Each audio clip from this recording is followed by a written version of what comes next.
আজকে বাইরেটা দেখতে পাচ্ছ তো, কি ভীষণ ওয়েদারটা খারাপ। শুধু আজকে থেকে নয়, আজ কদিন থেকে এরকম চলছে। আমি জানিও অন্যান্য সব জায়গাতেই খোঁজ নিয়েছি, আমার বাবার বাড়ি ওদিকে বলো, নদিয়া বলো, তো সব জায়গাতেই দেখলাম এইরকমই। সবাই বলছে যে এরকমই ওয়েদারটা ভীষণভাবে খারাপ।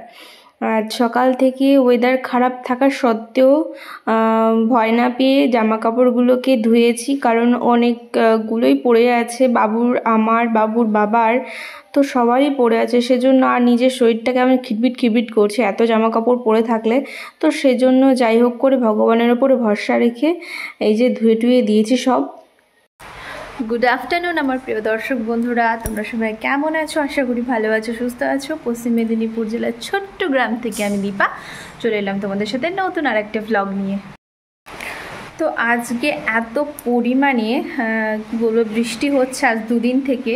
কোথায় কোথায় বৃষ্টি হচ্ছে তা বলতে পারবো না, বাট এই লাইটটার জন্য এতটা অসুবিধা হচ্ছে। দেখো, ভুল করে এই লাইটটা জেলে দিয়েছি।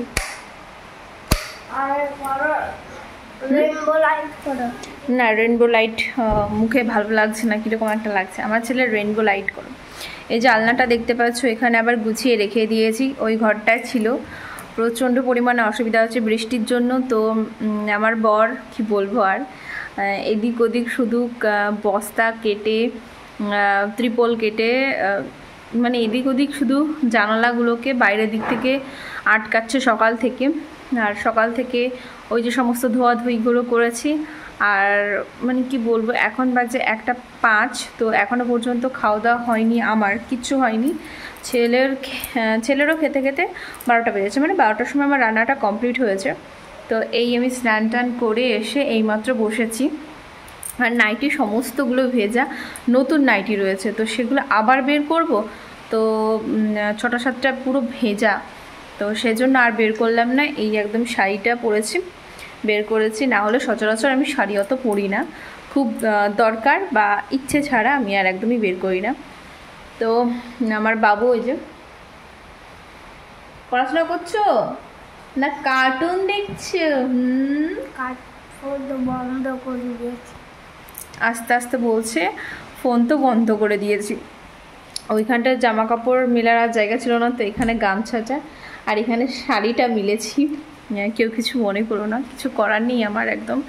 আর ওই ঘরে আলনাটা রাখতে পারিনি, এইখানটা দেখেছিলে যে ফাঁকা আছে, তো রাখতে পারিনি আলনাটা সেজন্য গলির মধ্যে নিয়ে এসেছি। আর আলনাটা পুরোটাই ভিজে গেছিলো, তো সমস্ত জামা কাপড় সুন্দর করে ছড়িয়ে টড়িয়ে কালকে আর আমি ভিডিও করিনি সেজন্য।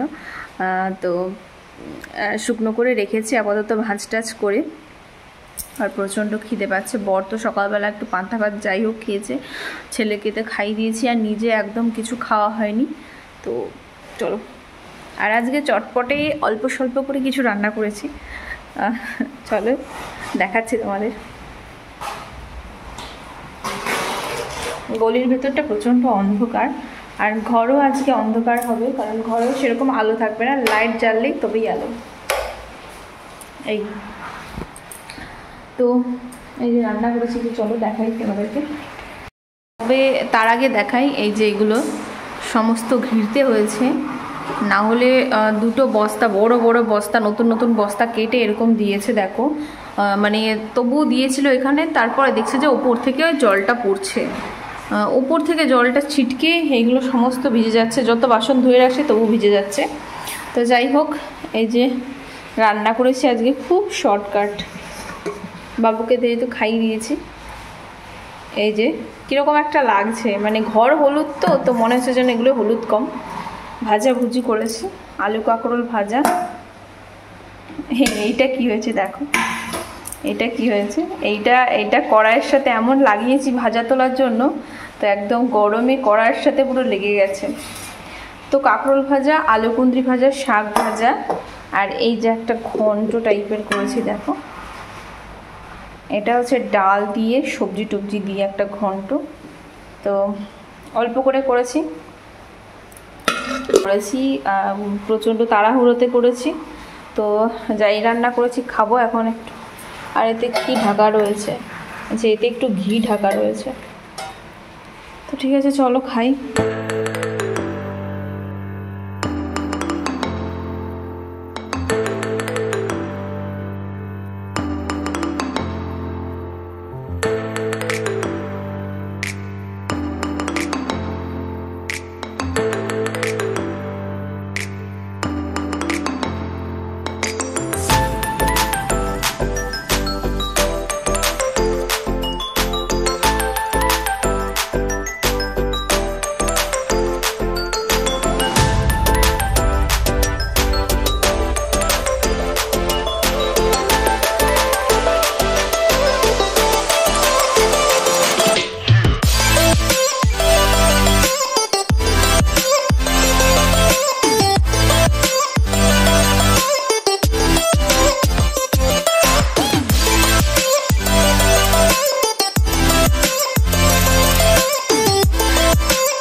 ঝাল লেগে গেছে রে বাবা। বারিশের ওয়ার্ডটা পরানো হয়নি, যেমন তেমন হয়েছে। সকালবেলা ভালো করে পেতেছিলাম, এখন তো যেমন তেমন হয়ে গেছে। ও ঝাল লেগেছে। এই বৃষ্টির দিনে কি করি না করি শুধু এটাই খালি মনে হয়, কি করব কি না করব।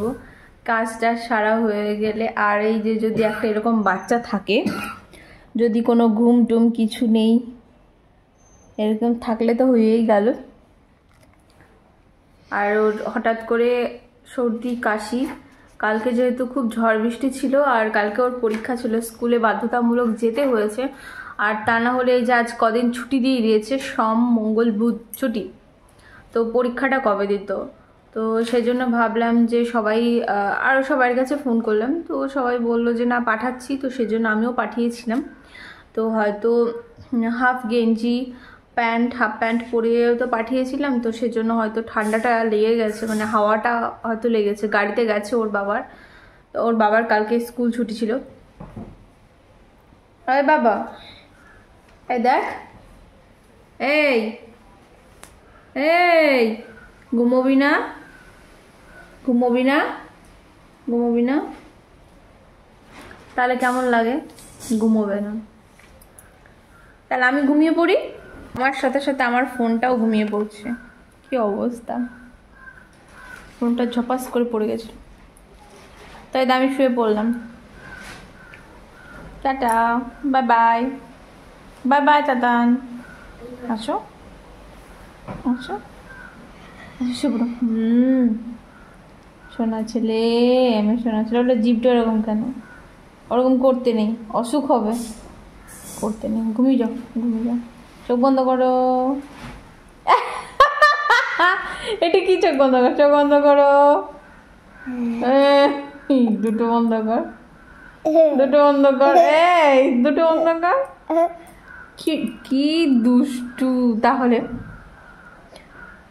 আর ওর বাবা এখনো পর্যন্ত স্নান করেনি, সেই যে ওরে বাবা রে, বস্তা বস্তা যা বাঁধার সব বাঁধছে, এখনো পর্যন্ত বেঁধেই চলেছে। কখন স্নান করবে, কখন খাবে কি জানি। আমি তো খেয়ে দিয়ে এই যে শুয়ে পড়লাম। খেয়ে দিয়ে আর ভালো লাগছে না, একটু ঘুমোতে ইচ্ছে করছে, কিন্তু এটা না ঘুমোলে ঘুমোনো যাবে না, তো এটাকে ঘুম পাড়ানোর একটু চেষ্টা করবো আর কি। ওই ঘুমোতে হবে বাবা। তো চলো তোমরা সবাই একটু ঘুমিয়ে পড়ো, একটু পরে আবার দেখা হবে তোমাদের সাথে। বাইরে দেখো কি পরিমাণে হাওয়া হচ্ছে, বাপ রে, প্রচণ্ড পরিমাণে হাওয়া। আর এখানটা আমি একটু ভিডিও বানিয়েছিলাম বলে জামা কাপড়গুলো দিকে সরিয়ে দিয়েছি, বাট এদিকে সরাতে হবে, কারণ এদিকে না সরালে কখনোই শুকনোই হবে না। একটু সরিয়ে দিই, তারপরে ফোনটা ধরি।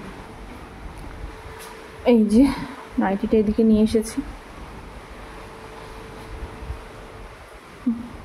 প্রচণ্ড পরিমাণে হাওয়া, মেঘ, সারাটা দিন কি করে চলতেই থাকে, মানে কি বিরক্তি হয়ে গেলাম একদম।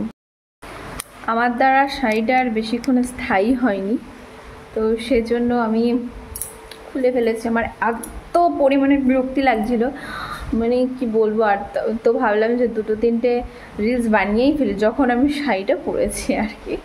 তো ছেলে হচ্ছে, চলো ভেতরে যাই। তো ছেলে খাবে, আর ও খাবে ভাত। আর এখন হয়ে গেছে 4টে, তো 4টের সময় পুরো অন্ধকার, দেখতেই পাচ্ছ, একদম আলো না জ্বাললে কিছু করার নেই। একটা আলো জ্বাললাম। তো আমি হচ্ছে একটা ডিম ভাজবো, এমনি একটু ঝুরি টাইপের করে ভাজবো, না একটু পেঁয়াজ টেয়াজ দিয়ে ভাজবো, তাই ভাবছি। তো একটা দেশি মুরগির ডিম আছে, প্রায় কয়েকটা দিয়ে গেছিলো, তো বাবুর তখন শরীর খারাপ ছিল, তো এই দেশি মুরগির ডিমটা আর কি ওকে দেব, ভেজে দেবো, নাহলে এটা যদি নষ্ট হয়ে যায়। কারণ এই মুরগির ডিমগুলো দেখি ফ্রিজে রাখলে, এমনি রাখলে ভালো রয়েছে, ফ্রিজে রাখলে নষ্ট হয়ে যাচ্ছে। তো লোকটাকে টাকা দেওয়াই হয়নি, আর উনি নিতেও আসেন এখনও পর্যন্ত। টাকাটা বলেছিল যে টাকা নিতে আসবে, যে বাজারে কীরকম দাম সে অনুযায়ী। তো উনি আসেও নি, আমাদের আর দেওয়া হয় না। ওনার বাড়ি কোথায় আমি সেটাও জানি না। তো যাই হোক, দিয়ে গেছে, উনি আসলে আমি টাকা দিয়ে দেবো, সঙ্গে সঙ্গে দিয়ে দেবো। আসেনি, আমি কি করব, আমি ওনার বাড়িও চিনি না। উনি নিজে যেহেতু যেতে এসেছিল, ওনাদের অসুচ পড়েছিল, তো সেজন্য বাড়িতে ওনারা ডিমগুলো খায়, তো আর কি খায়নি বলে আমাদেরকে দিয়ে গেছিলো যে নেবো নাকি তাই। তো ডিমগুলো না ধুয়েও রাখা যাবে না বলছিল, যে ডিমগুলো ওই জন্য দেখো ডিমটাই কি নোংরা। তো ডিমটা ওই জন্য দেখাচ্ছিলাম না আমি এতক্ষণ।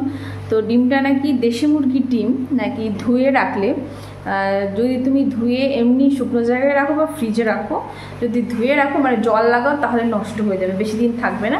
আর যদি জল না লাগাও তাহলে নাকি অনেক দিন থাকবে। এটা আমি ওনার কাছ থেকে শিখেছি।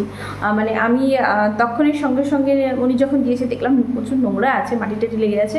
তো উনি বললো যে হচ্ছে খবরদার ওই জল দিয়ে ধুও না, তাহলে নষ্ট হয়ে যাবে। জল দিয়ে না ধুয়ে রাখো, দেখো অনেক দিন থাকবে। তো সেই জন্য আমি আর কি ধুইনি।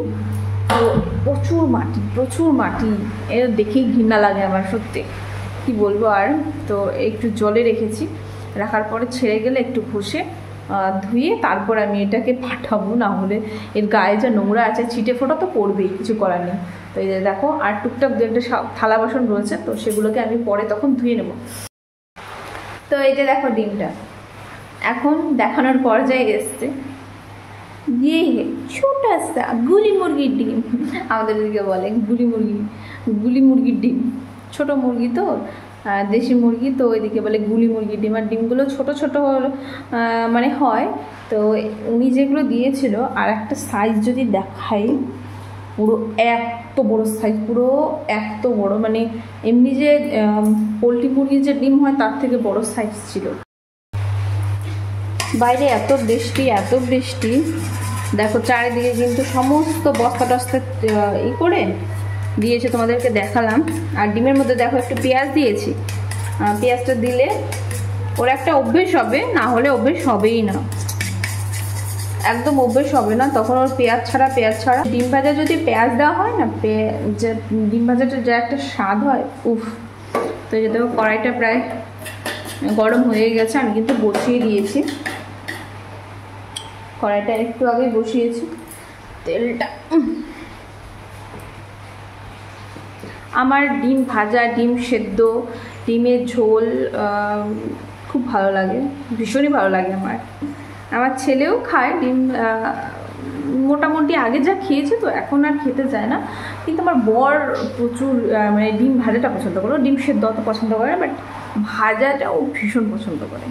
এক একজনের এক এক রকম পছন্দ। আমার আগে খুব সেদ্ধটা পছন্দ হতো, এখন যেহেতু নিজে রান্না করি তো সবই খাই, ওটা কোনো ব্যাপারই না। ও বাবা, একদম ধোঁয়া উঠে যাচ্ছে।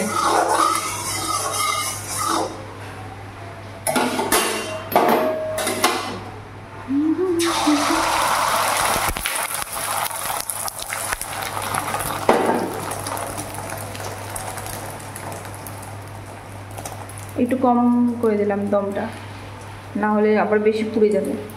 আস্তে আস্তে হবে, পেঁয়াজটাও হালকা একটু সেদ্ধ হবে, ভালো লাগবে। একটুখানি তরকারিটা নিয়েছি, ডিম ভাজা।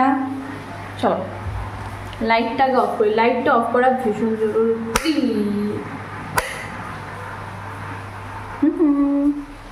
এটাও অফ করি। চলো। ওই বাবু তুই কোথায় খাবি? ঘরেই খাবি? এখানেই খাবি?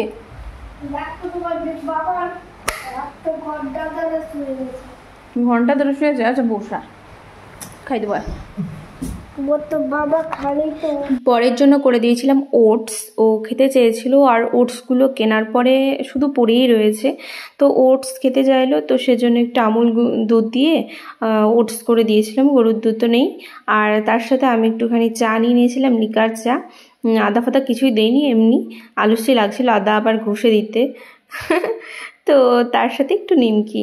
আর ছেলেকে যাচ্ছিলাম যে নিমকি নিবি, না সে নিমকি নেবে না, সে একটু চা খাবে, তো চাটা ভীষণ গরম, সেজন্য একটু দিয়ে আমি আর চাটা দেইনি। তারপরে বাইরে দেখো আমি একটু গেছিলাম, বাইরে থেকে ফিরে এসে আবার একটু বাইরে গেছি, যে দেখছি কি অবস্থা। বাইরে প্রথমে গেছিলাম, তো দেখো কতটা জল চলে এসেছে, আর জল অনেকটা পর্যন্ত বেঁধে গেছে। ওইখানটায় তো এক গুচ্ছ জল মানে জমে রয়েছে, যাকে বলে প্রায় হাফ লিটার করে এদিক ওদিক জমে রয়েছে। আর এই যে জামা কাপড় এগুলো কিন্তু এদিকে ছিল না, এগুলো ছিল ও পাশে সামনে দিয়ে, গ্রিলের সামনে দিয়ে এইখানটা দিয়ে ছিল। কিন্তু ঝাপটায় যেইটুকু শুকনো হয়েছিল পরে এতটাই ভিজে গেছে, আবার সেগুলোকে ঠিক করে আবার এই পাশে মিলেছি। আর বাবুর ছোট ছোট জামা কাপড়গুলো সেগুলো নিয়ে ঘরে মিলে দিয়েছি। আর এত পরিমাণে বাতাস হচ্ছে, আমাদের যে বস্তা ফস্তাগুলো বা ত্রিপলগুলো দেওয়া ছিল জানালায়, মনে হয় যেন সব উড়িয়ে নিয়ে চলে যাবে। তো তার মাঝখানে আমি যে পটলটা ভাজতে বসিয়ে দিয়ে এসেছিলাম সেটা আমি ভুলেই গেছিলাম। তো দৌড়ে সেখানে গিয়ে দেখছি যে পটলের যে পেছনটা সেগুলো কালো হয়ে গেছে। তবুও ও মানে একদম পুড়ে যায়নি। 4টে পটল কেটে নিয়েছিলাম। তো দেখো এখানটা এগুলো কিন্তু তুলে নেব, এগুলো আর বেশি ভাজবো না, যতটা হয়েছে ব্যাস এইটাই অনেক। আরও বেশি ভাজতে গেলে তখন সেটা পুড়ে যাবে, যেহেতু এক সাইডটা একটু বেশি লাল হয়ে গেছে। তো এগুলোকে ভাজতে দিয়ে দাঁড়িয়ে থাকবো। আর আজকে করে নিয়েছিলাম পটল ভাজা, আর যা টুকটাক আছে সেটা দিয়ে খাবো। আর আজকে করে নিয়েছিলাম ঝরঝরে ভাত। তো ঝরঝরে ভাতটা কড়াইতে খুব বেশি ভালো হয়, একটু ঢাকা দিয়ে কম আছে। তো আমি সেরকমই একটা করছিলাম, কিন্তু আমার অত সময় নেই। আমাকে আধা ঘন্টার মধ্যে খাওয়া দাওয়া সব মানে রান্নাবান্না আর কি সব কমপ্লিট করতে হবে। তো সেজন্য দেখো যতটা যাই হয়েছে দিয়ে নিয়ে চলে এসেছি। আর এখানে প্রেসারে মানে ওটা আস্তে করে দিয়ে তোমাকে 15 মিনিট রাখতে হবে। আর মাপ মতো যদি জল দাও, মানে ডাল, এটা কিন্তু সেই যে বিড়ি কলাই হয়, বিড়ি কলায় যে ভাজা যে কলাইয়ের ডালটা, তো সেই বিড়ি কলাই মানে ভেজে যেটা ডাল করে বালিতে ভাজার পরে খোসা টোসা ছাড়িয়ে, তো সেটা দিয়েই কিন্তু করেছিলাম। আর খুব ইজি করা আর ভীষণ টেস্টি লাগে। এটাতে আলু দিয়েছিলাম। তো আজকে যেহেতু একটু বৃষ্টির দিন ছিল, দেখো একদম কিন্তু ঝরঝরে, এটা কিন্তু ওই একদম জল টল কিছু থাকবে না। এটা কিন্তু এরকমই খেতে হয়, এটা কিন্তু খিচুড়ি নয়। তো আমি আমার মায়ের হাতের এই ঝরঝরে ভাত বানানোটা দেখেছি, আর মায়ের হাতে সব থেকে বেশি ভালো লাগে। আর মায়ের হাতে বা কেন ভালো লাগে বলবো, মা একটু ঝাল বেশি দেয়। আর তার সাথে মা না রসুন বাটা বা কালো জিরে বাটা কিছু একটা বাটা করবে, এর সাথে না অন্য কিছুই ভালো লাগে না। তুমি যতই ভাজাভুজি দাও, কিন্তু এর সাথে যদি কিছু একটা বাটা করো, তো সেটা যে কি টেস্টি লাগে সেটা মানে বলে বোঝাতে পারবো না। তো সেজন্য মায়ের কাছে খেতে খুব ইচ্ছে করে। আর গেলে পরে আমি মাকে বলি, আর মা কিন্তু করে। তো মাঝে মাঝে মানে এর আগে যখন গেছিলাম মার একদমই সময় হয়ে ওঠেনি। আর এর আগে যখন গেছিলাম বাবার বাড়িতে, তখন যেহেতু আমার বাবুর জন্মদিন ছিল, গিয়ে না খুব একটা ভালো মতন করে যে সময়টা কাটাতে পারিনি। গিয়েই তাড়াহুড়ো একটা সপ্তাহ থেকেছি কোনো রকমে, আবার তাড়াহুড়ে বেরিয়ে আসা, মানে কি বলবো। তার মাঝখানে ছেলের জন্মদিনটা পড়ে ছেলের শরীর খারাপ হয়ে গেল, আমার শরীর খারাপ হয়ে গেল, এরকম করে দিনগুলো একদম পার হয়ে গেল। তো যতটা ভেবেছিলাম, যেমন ভেবেছিলাম তেমন আনন্দ করে সত্যি কাটাতে পারিনি। দিনগুলো যেন এদিক সেদিক করে কোথা দিয়ে চলে গেল। তো আমি বরকে বলছিলাম যে নুনটা মনে হচ্ছে একটু কম হয়েছে, কারণ আমি অল্প চেখে দেখেছিলাম, পরে দেখলাম না ঠিকই আছে। এত বৃষ্টি কি বলবো, আর কিছুই ভালো লাগছে না, কিছুই না। কতটা পরিমাণে জল যে জমেছে, তবুও দেখো কত সুন্দর করে এগুলো সমস্ত ঘিরে দিয়েছে। বেচারা সারাটা দিন আজকে এই কাজই করেছে। তো দেখো এই যে দেখো কত জল, তবুও কত জল পড়েছে। আর এই যে জল পড়ে এখানটা আলনাটা রাখা ছিল, তো সমস্ত কিছু এখান থেকে সরিয়ে দেওয়া হয়েছে। এই যে এখানে শুধুমাত্র আমার মেশিনটা রয়েছে। যাই হোক, এই জলটা এটা দিয়ে অন্তত পাস করা যায়। এখানে একটা ছিদ্র আছে, এই যে ছিদ্রটা দিয়ে পাস করা যায়। এই দেখো কত দূর জল, এগুলো পুরো জলে ভর্তি হয়েছিল। এখনো পর্যন্ত এই ঘরটা সেরকম গোছানো হয়নি, শুধুমাত্র এই আর কি শোকেসটা রাখা হয়েছে, আর এদিকে মেশিনটা আছে। আর এই দেখো জিনিসপত্র কতগুলো আছে, এখানে কতগুলো আছে। তারপর চলো দেখাই তোমাদেরকে। এই দেখো আলনাটা এখানে রয়েছে। ও বাবা, কি পড়ে গেল বাবা। ঔষধপত্র সমস্ত রয়েছে। শো করে না, সবসময় এই ঘরের মধ্যে একটু ছাদে যেতে পারি না। এখনও নাকি আরও 2 দিন বৃষ্টি হবে, আজকে যেহেতু রবিবার, তো আরও 2 দিন বৃষ্টি হবে। সকালবেলা বৃষ্টির জন্য তো ছেলেকে আমি পাঠাতেই পারিনি, টিউশন ছিল ওর ছবি আঁকার, এক সপ্তাহে একটা দিন। এই ঝড় বৃষ্টির মধ্যে আর পাঠাতে পারিনি, কারণ ওর এমনিতেই শরীরটা খারাপ, যদি আরও শরীর খারাপ করে তখন কি হবে। হাওয়া বাতাস লেগে সর্দিটা হয়ে গেছে মনে হয়। তো এই দেখো ইয়েলো কালারটা বেশ ফুটছে, কিন্তু এই কালারটাও ভালো লাগছে। তো ভেবেছিলাম এই যে এইখানটা ফাঁকা, তো এইখানটায় হচ্ছে আমার ঠাকুর আনলে, ঠাকুর বলতে সিংহাসন আনলে, তো এইখানটায় রাখবো। আর আলনাটা দেখছো, আলনাটা আর এখানে রাখবো না, আলনাটা নয় এই কোণাটার মধ্যে রাখবো। মানে সব জায়গায় এই একটা করে পিলার পরে খুব বাজে অবস্থা হয়ে গেছে। পিলারটা না থাকলে কিন্তু অনেকটা জায়গা এদিকে থাকে, যেহেতু ওখানে আবার বোর্ড রয়েছে, তো ওখানে আর কিছুই রাখবো না। দেখা যাক এই সাইডটায় করে যদি আলনাটা রাখা যায়। আবার আলনাটা একটু কী বলতো ভালো জায়গায় রাখতে হবে, না জামা কাপড় হুটহাট টানবো পরে যাবে, দেখতে পাবো না। তো যাই হোক, ভাবছি ওই ঘরে, যে ঘরটায় আলমারি রয়েছে আমাদের, তো ওই ঘরটায় ঢোকাতে পারি, এইখানটায় রাখবো না ভাবছি। এখানটায় যেহেতু আমি ঠাকুর রাখবো, তো আর যদি দেখা যায় যে আলনাটা এক সাইডে রেখে, মেশিনটা এক সাইডে রেখে আমার ঠাকুরের সিংহাসনটা রাখা যাচ্ছে, তাহলে আমি রেখে দেবো ঠাকুরের সিংহাসনটা। তো ঠাকুরের সিংহাসনটা আমি এই সাইডে রাখতে চাইছি, একদম কোণে থাকবে, সাইডে থাকবে একদম, সেজন্য। আর আলনাটা এই ঘরে রাখতে চাইছিলাম, জামা কাপড় পরা ঠাকুর থাকবে, তো তো একটু আলাদা রাখাই ভালো মনে হচ্ছে। কখনো তো সমস্যা হয়ে যায়, দেখা যাক কী হয়। এখনও পরের ব্যাপার, এখনও আনছি না আর কি, আরও কিছুদিন যাবে, হয়তো কয়েক মাস যাবে আরও, কি হয় দেখা যাক। ইচ্ছা করে খুবই আনতে, যে এখনই ঠাকুর নিয়ে আসি, কিন্তু ঠাকুর নিয়ে এসে এই যে মন্দির টন্দির এনে কি করব, যে জানালার যখন পাল্লাগুলো লাগানো নেই, তখন এনে কি করব, সমস্তই তো দেখছো উল্টো পাল্টা হয়ে রয়েছে, সেরকমভাবে তো দেখাই না। তাও কতটা করে গুছিয়েছি।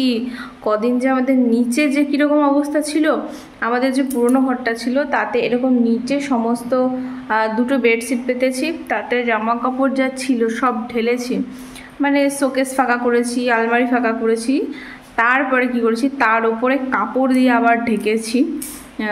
মানে কীরকম হয়েছিল 2টো দিন, মানে নিজের শরীর খারাপ করে, ওইসব দেখে ধুলো ফুলো ঘেটে তারপর আবার রান্না করে, মানে একটা প্রচণ্ড শরীরটা খারাপ হয়েছিল। আর এত মাথায় টেনশন, সেটা মানে তোমাদেরকে বলে বোঝাতে পারবো না কী পরিমাণে টেনশনটা পুরোই অর্ধেক উঠে গেছে। এতগুলো করে চুল উঠে, যখনই আসে এতগুলো করে চুল উঠে।